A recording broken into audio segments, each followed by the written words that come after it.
शुरुआत करेंगे गोवा से। एक बड़ी खबर आ रही है, गोवा के लूथरा भाइयों का दुबई कनेक्शन सामने आ गया है।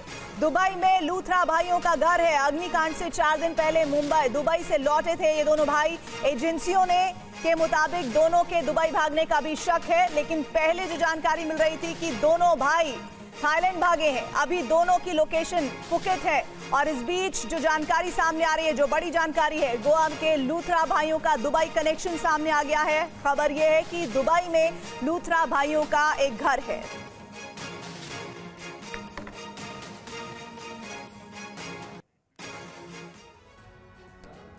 और गोवा क्लब के मालिक सौरभ लूथरा की एक्सक्लूसिव तस्वीर सामने आई है। टीवी 9 पर अग्निकांड के बाद सबसे नई तस्वीर सामने आई है। अभी बैंकॉक में बताई जा रही है सौरभ की लोकेशन। गोवा क्लब का मालिक है सौरभ लूथरा। अग्निकांड के बाद से भाई समेत फरार हो गया और उसकी तस्वीर अब सामने आई है और बताया जा रहा है कि अभी फिलहाल वो बैंकॉक में है। हालांकि ये कहा जा रहा है कि एजेंसीज के दबाव में वो भारत लौट रहा है। उसकी बेंगलुरु एयरपोर्ट पर गिरफ्तारी भी हो सकती है। तमाम तरह की जानकारियां मिल रही हैं, लेकिन ये आपको जो हम फोटो दिखा रहे हैं ये सबसे ताज़ा फोटो है। दोनों भाई फरार हैं। बैंकॉक से तस्वीर आई है जो हम आपको दिखा रहे हैं। राइट साइड देखिए आप, ये क्लब के मालिक हैं, उसी क्लब में जिसमें आग लगी थी। दुबई में लूथरा भाइयों का अपना घर है। परिवार दुबई वाले घर में ही रहता है। अग्निकांड से 4 दिन पहले दुबई से लौटे थे। अभी फुकेट में छिपे होने का शक है। इंटरपोल के रडार में क्लब मालिक लूथरा ब्रदर्स। और जितेश शर्मा हमारे साथ जुड़ चुके हैं ज्यादा जानकारी के साथ। जितेश, क्योंकि लोकेशन मिल चुकी है, जितेंद्र, लोकेशन मिल चुकी है लूथरा ब्रदर्स की, दोनों बैंकॉक में बताए जा रहे हैं। क्या कुछ किया जा रहा है ताकि इनको पकड़ा जा सके और जो इनके ऊपर आरोप है, जो किया है इन्होंने, उसकी सजा इनको मिल सके? जी बिल्कुल गौरव, देखिए भारतीय सुरक्षा एजेंसियां फिलहाल इंटरपोल के संपर्क में है। कोशिश की जा रही है कि जल्द से जल्द इन्हें हिंदुस्तान लाया जा सके। हालांकि आज एक इनपुट ये भी था गोवा पुलिस के पास कि आज शाम तकरीबन 4 बजे इंडिगो की फ्लाइट से ये दोनों भाई बेंगलुरु एयरपोर्ट पहुंच सकते हैं, लेकिन अभी तक इनके पहुंचने की पुष्टि नहीं की गई है। हालांकि अभी भी हाई अलर्ट पर है तमाम सुरक्षा एजेंसी, चाहे गोवा पुलिस हो, इसके अलावा बेंगलुरु पुलिस हो। इसके अलावा तफ्तीश के दौरान ये भी सामने है कि इनका एक घर दुबई के अंदर है, जहां पर इनके परिवार के कुछ सदस्य रहते भी हैं। और जब ये अग्निकांड हुआ 7 तारीख को, उससे 4 दिन पहले ये दुबई से लौटे भी थे। और उम्मीद आशंका ये भी थी कि हो सकता है ये लोग दुबई की तरफ फरार ना हुए हो अग्निकांड के तुरंत बाद। लेकिन जब लुकआउट सर्कुलर जारी किया गया और जब इनकी ट्रैवल हिस्ट्री खंगाली गई, तो उसके दौरान इनको पता चला कि दोनों भाई फुकेट के लिए रवाना हुए हैं। सुबह 5 बजे की फ्लाइट इन्होंने ली थी अग्निकांड के बाद, और उसके बाद से ये लोग लगातार फुकेट के अंदर जमे हुए हैं। तो फिलहाल इनकी गौरव जो है उसकी फुकेट की एक तस्वीर भी सामने आई है। और उसी के आधार पर अब लगातार जो सुरक्षा एजेंसियां हैं वो बैंकॉक पुलिस के संपर्क में है। इसके अलावा थाईलैंड जो फुकेट पुलिस है उसके संपर्क में, ताकि जल्द से जल्द इन्हें वहां पर डिटेन किया जा सके और इनको डिपोर्ट करवाया जा सके। जी ठीक है जितेंद्र, इन तमाम जानकारियों के लिए शुक्रिया आपका।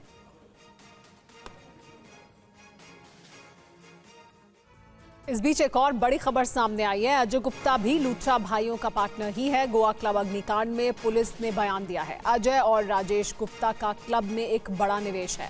अजय और राजेश गुप्ता उत्तरी दिल्ली में रहते हैं। गुप्ता ब्रदर्स के खिलाफ भी वारंट जारी किया गया है। तो देखिए, अजय और राजेश गुप्ता के खिलाफ भी वारंट जारी किया गया है। ये भी जानकारी अब सामने आ चुकी है कि गुप्ता ब्रदर्स उत्तरी दिल्ली में रहते हैं।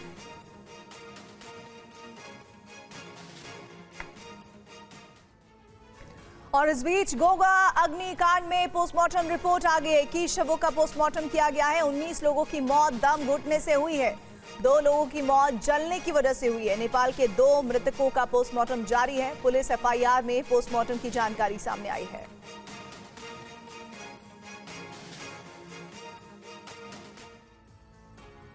गोवा अग्निकांड में जांच एजेंसीज का एक्शन जारी है। अब फरार क्लब मालिक गौरव और सौरभ लूथरा को थाईलैंड से बेंगलुरु लाया जा सकता है। दोनों पर शिकंजा कसने की तैयारी पूरी है। गोवा के क्लब में अग्निकांड के बाद सरकार की कार्रवाई भी जारी है। लूथरा ब्रदर्स के पब पर बुलडोजर एक्शन हो रहा है।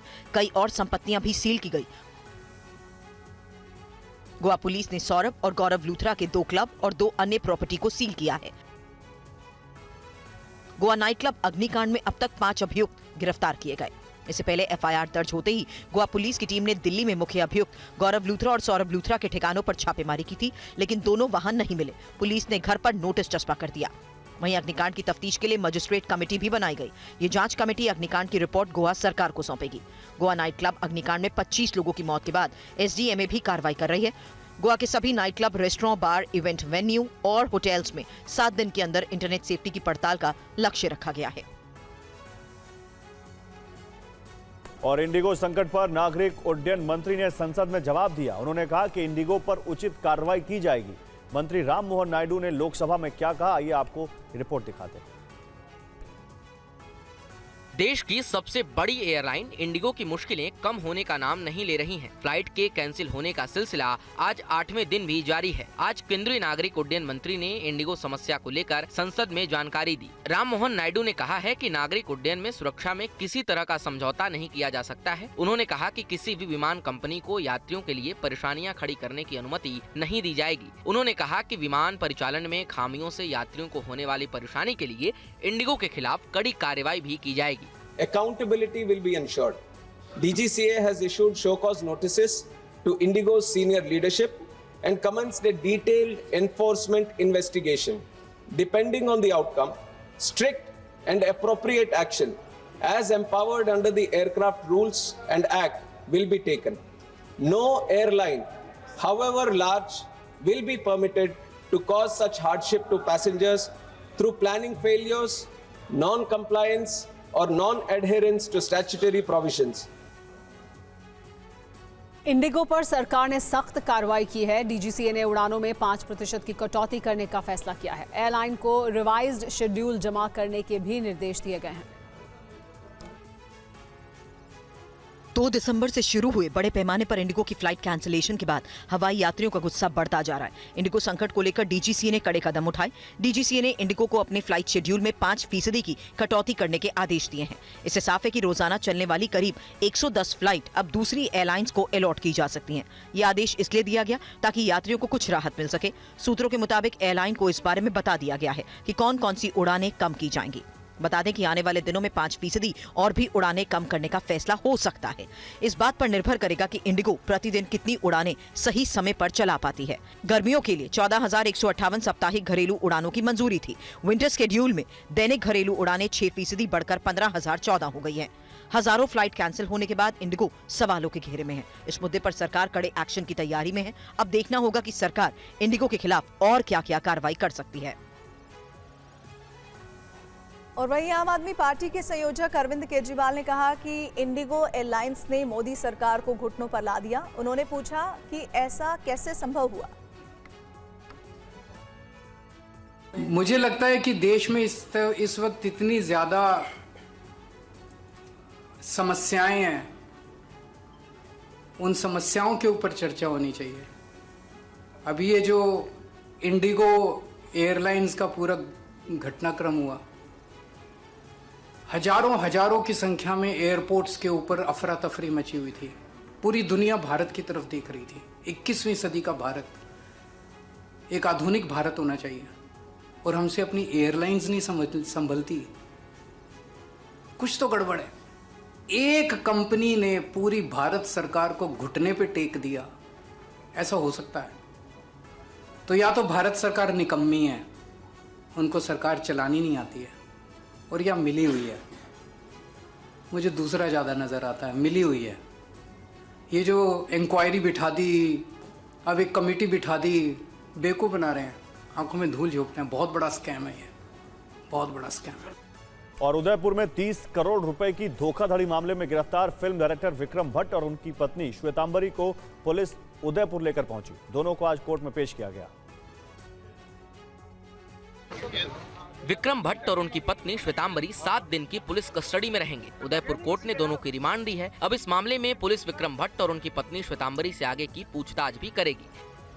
फिल्म बनाने के नाम पर उदयपुर के डॉक्टर से 30 करोड़ की धोखाधड़ी के मामले में गिरफ्तार फिल्म निर्देशक विक्रम भट्ट और पत्नी श्वेतांबरी को लेकर पुलिस टीम सोमवार रात 9:30 बजे उदयपुर पहुंची थी। यहां गाड़ी से उतारने के बाद सख्त पुलिस पहरे में अभियुक्त पति पत्नी सिर ढके मुंह छिपाते नजर आए।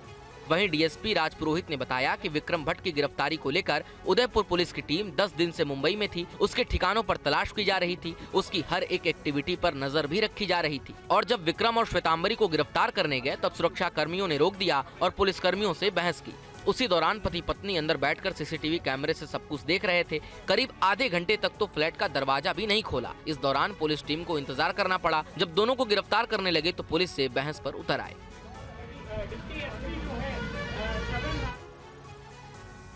कपिल शर्मा के कैफे पर कनाडा में हुई फायरिंग के मामले में बड़ा पर्दाफाश हुआ है। कैफे पर 3 बार फायरिंग करने वाले 2 शूटरों की तस्वीरें अब जारी की गई हैं। देखिए पूरी खबर। ये तस्वीर लॉरेंस बिश्नोई गैंग के शेरी और दिलजोत रहल की है। इन दोनों शूटरों ने कनाडा में कपिल शर्मा के कैफे पर 3 बार गोलीबारी की थी। ये दोनों शूटर पंजाब के रहने वाले हैं।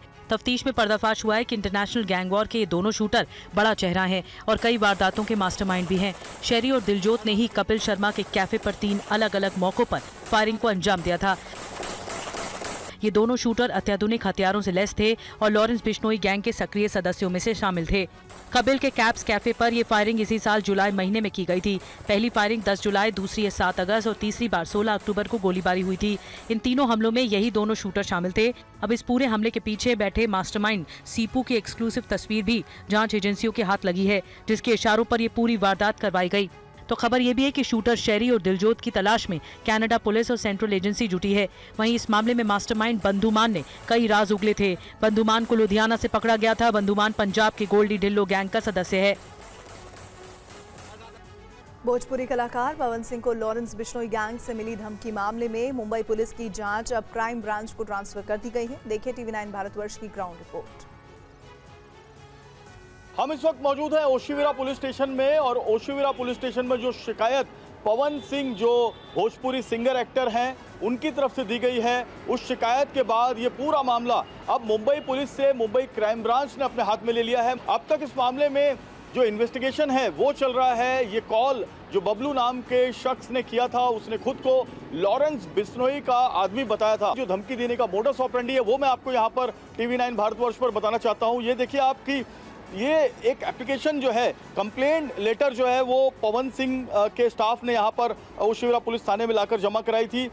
6 दिसंबर को रात 10:48, 10:50, 7 दिसंबर को शाम 7:13 और 7:15 पर लगातार व्हाट्सएप मैसेज आए और ये व्हाट्सएप मैसेज पर धमकाया गया कि हम लॉरेंस बिश्नोई गैंग से बात कर रहे हैं और सलमान खान के साथ में अगर पवन सिंह ने अपनी नज़दीकियाँ कम नहीं की तो पवन सिंह का भी वही हाल होगा जो हाल अब तक सलमान खान से करीबियों का हुआ है। और मध्य प्रदेश में गांजा तस्करी मामले को लेकर सियासत तेज हो गई है। MP की मंत्री प्रतिमा बागरी के घर के बाहर NSUI ने प्रदर्शन किया है। गांजा तस्करी केस को लेकर बीजेपी को घेरा है NSUI ने। बीजेपी नेता नशे के कारोबार में शामिल है, ये कहा है NSUI ने। कल गांजा तस्करी में मंत्री के भाई की गिरफ्तारी हुई थी। मंत्री प्रतिमा बागरी के घर के बाहर NSUI ने प्रदर्शन किया और नारेबाजी की। उनका कहना है कि बीजेपी नेता नशा कारोबार में शामिल है। हालांकि जब प्रतिमा बागरी से इस बारे में कल पत्रकारों ने पूछने की कोशिश की तो उन्होंने पत्रकारों पर ही गुस्सा दिखाया और बोला कि क्या बात कर रहे हो। लेकिन इसी बीच ये 2 तस्वीरें देखिए, एक तरफ मंत्री का भाई जिसको गिरफ्तार किया गया गांजा तस्करी मामले में, दूसरी तरफ NSUI जो कांग्रेस की स्टूडेंट विंग है उसने मंत्री के घर के बाहर प्रदर्शन किया।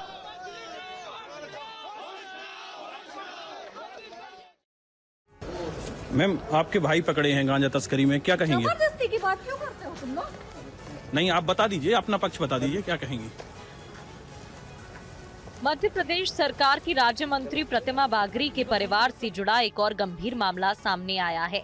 हालांकि भाई की गिरफ्तारी के बाद प्रतिमा सवालों से बचती दिखी। गांजा तस्करी के केस में मंत्री के भाई अनिल बागरी को सतना पुलिस ने गिरफ्तार किया। आरोप है कि धान की बोरियों में छिपाकर 46 किलो गांजा रखा गया था, जिसे तस्करी के लिए ले जाया जा रहा था। इस एक्शन में अनिल बागरी के साथ उसके साथी पंकज सिंह को पकड़ा गया। रामपुर थाना पुलिस ने मरोहा गांव में दबिश देकर ये कार्रवाई की। पुलिस के मुताबिक बरामद गांजे की कीमत करीब 9,22,000 रुपए है, जबकि जब्त कार की कीमत करीब 18 लाख रुपए है।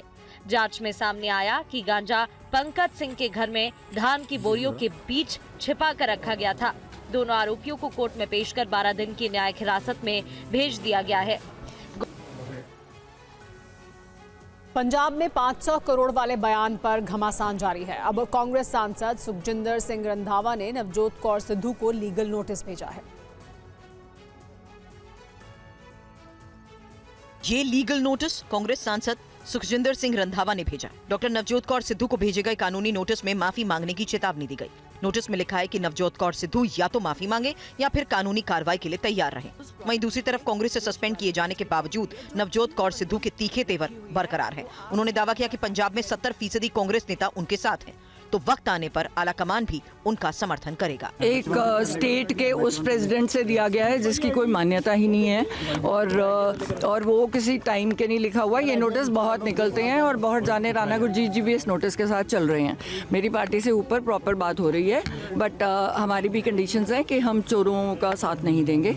अगर हम सरकार बनाना चाहते हैं तो आपको भी थोड़े से ये लोग हैं जो ऑलरेडी सारा 4-5 बंदे हैं जो कांग्रेस पार्टी को बिल्कुल तबाह कर रहे हैं। अगर आप उनको साइड करने के लिए तैयार हैं तो फिर हम उसके बाद सोचेंगे। अभी फिलहाल सुखजिंदर रंधावा जी को जवाब देना है, क्योंकि वहाँ पे भी मेरी बात कोई और थी।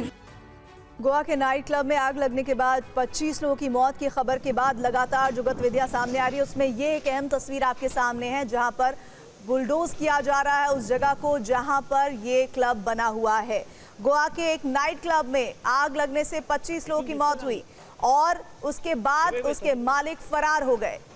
उनके खिलाफ लुकआउट नोटिस जारी किया गया है, लेकिन कई तरह के नियम कायदों का उल्लंघन इस क्लब में किया जा रहा था। इसके तहत अब इसको बुलडोज करने की तैयारी इस वक्त आप तस्वीरों में देख रहे हैं। गोवा क्लब के मालिकों के खिलाफ बुलडोजर एक्शन आप देख रहे हैं। पुलिस ने दोनों ही मालिकों के खिलाफ लुकआउट नोटिस जारी किया है। गोवा के अरपोरा स्थित Birch by Romeo Lane night club में शनिवार को हादसा हुआ था जिसमें 25 लोगों की मौत हुई है और अभी जो पोस्टमार्टम रिपोर्ट आई है उसमें लगभग 19 लोगों की दम घुटने से मौत की जानकारी कंफर्म हुई है, जिसमें 4 पर्यटक और एक परिवार के 3 सदस्य शामिल हैं और कई ऐसे लोग हैं जो नेपाल से ताल्लुक रखते हैं, दिल्ली से ताल्लुक रखते हैं और दूसरे राज्यों से ताल्लुक रखते हैं जिनकी इस हादसे में मौत हुई है। पुलिस को लगातार शक है कि इन लूथरा ब्रदर्स के और भी कई अलग अलग हिस्सों में क्लब चल रहे हैं, वहां पर भी नियम कायदों को ताक पर रखा गया है। लेकिन गोवा में जिस क्लब में आग लगी है उसमें फायर सेफ्टी मेजर्स नहीं थे और भी दूसरी तरह के जो नियम कायदों को अपनाया जाना चाहिए था उन्हें ताक पर रखकर कई सालों से ये क्लब चल रहा था। हमारे साथ हमारे सहयोगी जुड़ रहे हैं इस वक्त। जयप्रकाश जुड़ रहे हैं। जयप्रकाश, जरा बताइए इस वक्त ये बुलडोजर की कार्रवाई कितनी देर पहले शुरू हुई है और अभी तक कितना हिस्सा इसकी जद में आ चुका है?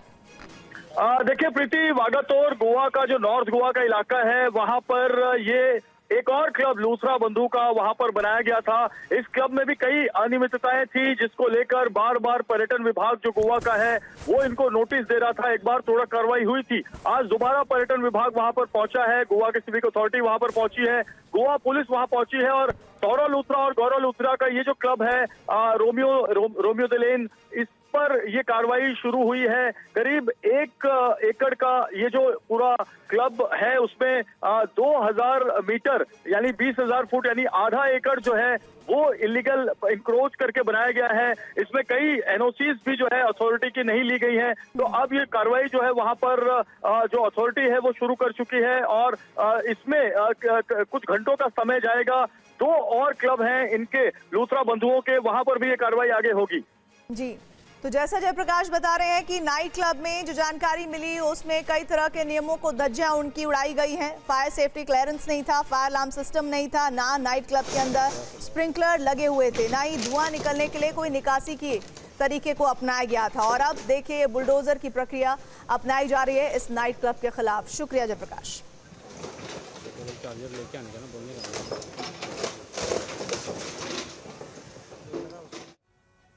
टीएमसी के बागी विधायक हुमायूं कबीर का कहना है कि सुप्रीम कोर्ट के आदेश पर ही वो मस्जिद से बाबरी शब्द हटा सकते हैं। उन्होंने बंगाल में नए सियासी समीकरण बनाने का भी दावा किया। हुमायूं कबीर से बात की हमारे संवाददाता रविशंकर दत्ता ने।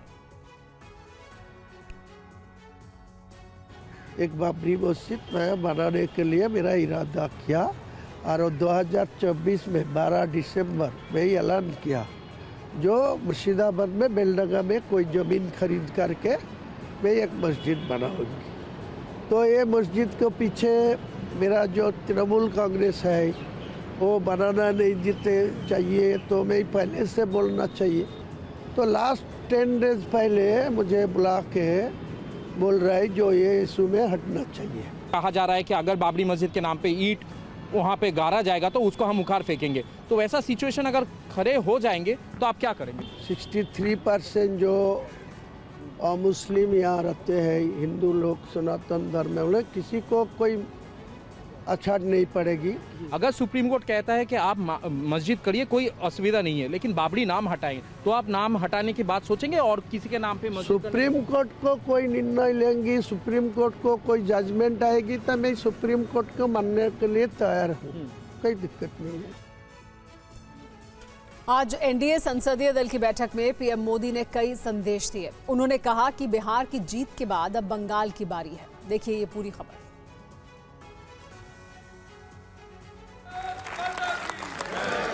तस्वीरें संसद भवन परिसर में हुए एनडीए संसदीय दल के मंथन की हैं। इस बैठक में पीएम मोदी ने बड़ा संदेश दिया। उन्होंने एनडीए संसदीय दल की बैठक में कहा कि बिहार की जीत के बाद अब बंगाल विधानसभा चुनाव की बारी है। गंगा बिहार से बंगाल जाती है। एनडीए को अब पश्चिम बंगाल में भी जीत हासिल करनी है। उन्होंने सांसदों का विकास कार्यों के लिए मार्गदर्शन भी किया। पीएम मोदी ने आम लोगों की जिंदगी आसान बनाने के लिए रिफॉर्म करने पर जोर दिया। कोई भी कानून लोगों को परेशान करने वाला ना हो। केंद्रीय मंत्री किरेन रिजिजू ने बताया कि पीएम मोदी ने सभी सांसदों का मार्गदर्शन किया।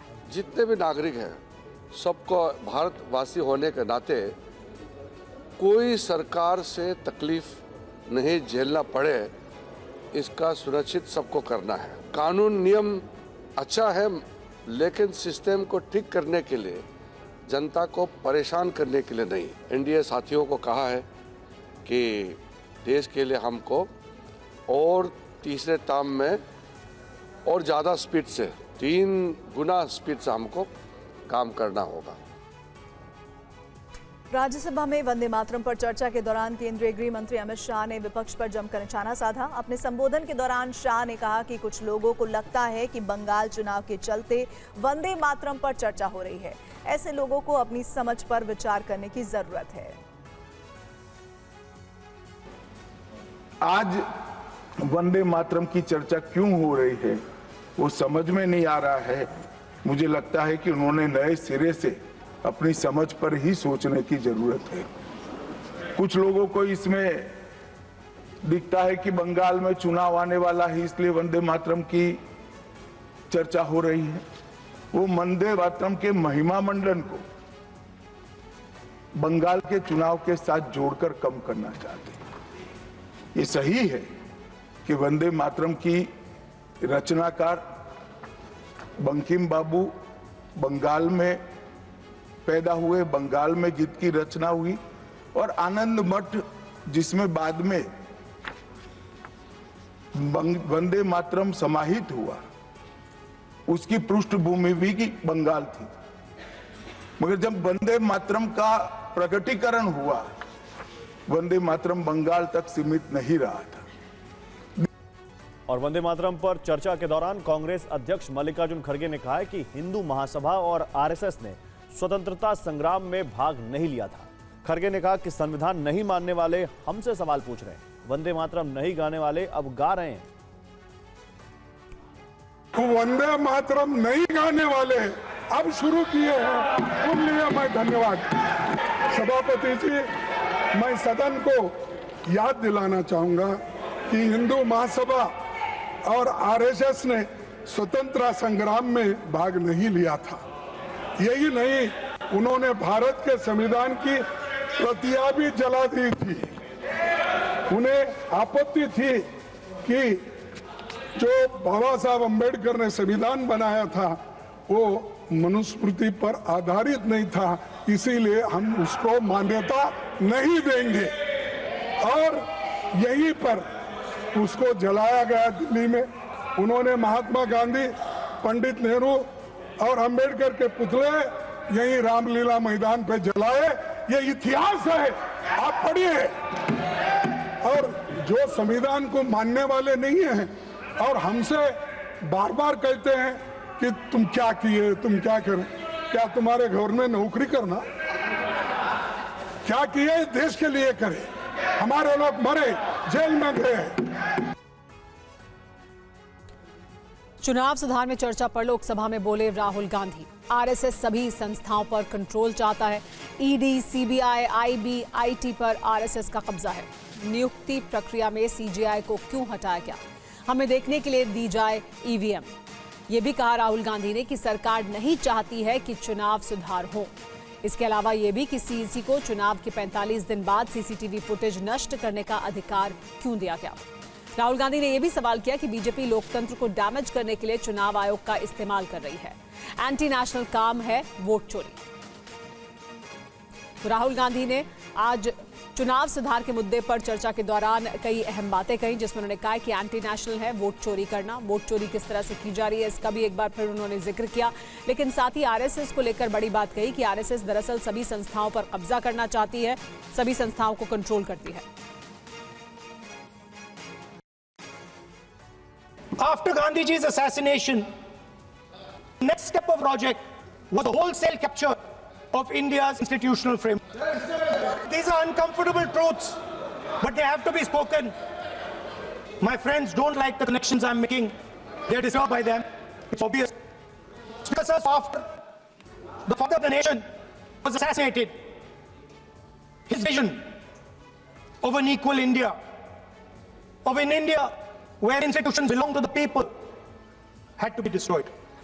And so the process started, and the RSS attempted to capture one institution after the other. And I will give some examples so that it is crystal clear that this is the case. Everybody knows how vice chancellors are placed on top of Indian universities today. Every single you go to any university, to any youngster in India, he will tell you. Samajwadi party के सांसद अखिलेश यादव ने लोकसभा में चुनाव में धांधली का मुद्दा उठाया। उन्होंने कहा कि मिल्कीपुर उपचुनाव में धांधली हुई, एक शख्स ने 6 वोट डाले। अध्यक्ष महोदय, मैं बाई इलेक्शन मिल्कीपुर की बात करना चाहता हूं। इलेक्शन कमीशन को हम लोगों ने शिकायतें की, यहां धांधली होने जा रही है, चुनाव को हराया जाएगा। वहां की सरकार ने मिलकर के किस अधिकारी को पोस्ट करना है, किसको प्रिसाइडिंग ऑफिसर बनाना है, और हम लोगों ने रंगे हाथ पकड़ा लोगों को। एक व्यक्ति को पकड़ा, वो 6 वोट के डाल के आ रहे थे। एक मंत्री जी भाग गए जो हजारों लोगों को लेकर के उस विधानसभा में आए हुए थे। तो ये बातें मैं इसलिए बता रहा हूं कि अगर हमें रिफॉर्म करना है तो रिफॉर्म तभी संभव है जब हमारा इलेक्शन कमीशन निष्पक्ष होगा। इसलिए अध्यक्ष महोदय, मैं कांग्रेस पार्टी के सुझाव से सहमत हूं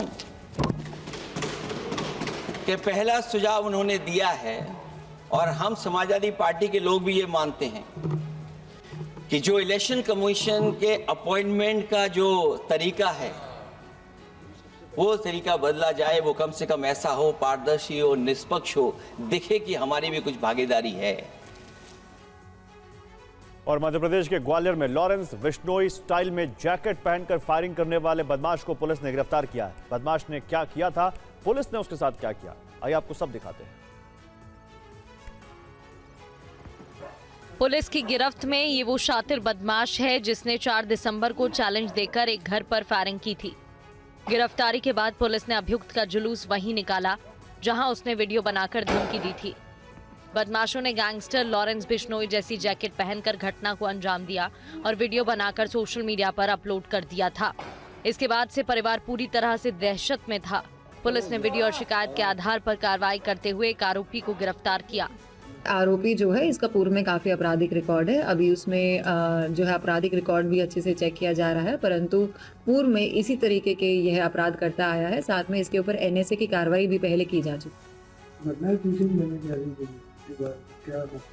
अभी पूछताछ इसमें चालू है। बाकी जो आरोपी है वो है इस प्रकार की घटनाएं करता रहता है, एवं पूछताछ के बाद इसमें जो है अन्य तथ्य भी पता लगे। पुलिस अब मामले के दूसरे अभियुक्त की तलाश में जुट गई है।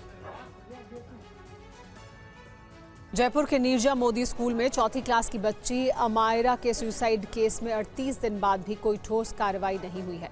इसी नाराजगी के चलते शहर में शिक्षा मंत्री मदन दिलावर के लापता होने के पोस्टर लगाए गए हैं।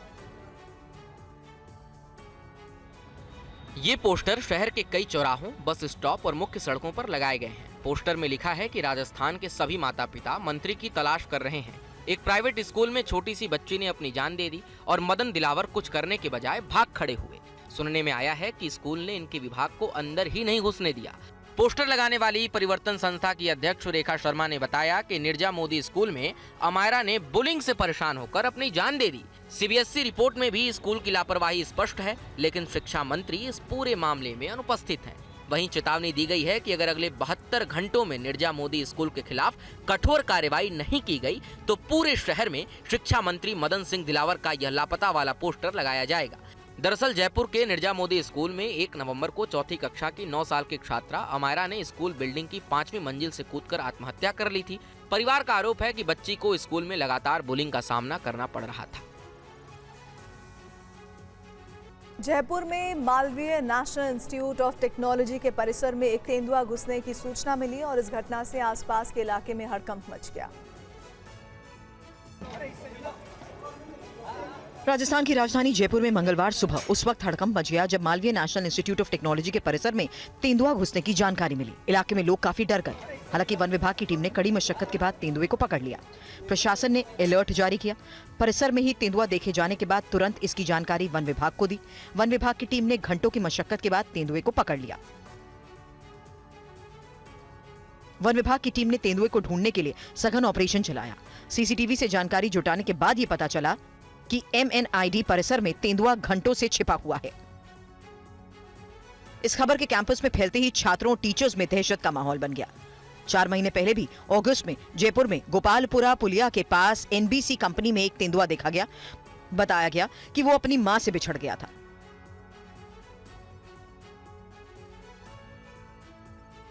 फॉरेस्ट डिपार्टमेंट के ऑपरेशन के बाद ये पता चला कि तेंदुआ उसी रास्ते से अपनी मां के पास वापस आ गया था। और मध्य प्रदेश में लावारिस पशुओं को सड़कों से हटाने के लिए बनाई गई सरकारी योजनाएं कागजों तक सीमित नजर आ रही हैं। आपको हमारी एक ग्राउंड रिपोर्ट दिखाते हैं। बीते 10 महीने में मध्य प्रदेश में गौशालाओं को करीब 270 करोड़ रुपए की राशि दी गई, लेकिन इसके बावजूद हालात नहीं बदले। प्रदेश की सड़क पर आज भी लगभग 8,50,000 निराश्रित पशु घूम रहे हैं, जिससे लगातार हादसों का खतरा बढ़ रहा है। ये नेशनल हाईवे है, यहीं पर ये गाय है। रात के समय में ये गाय दिखती नहीं है।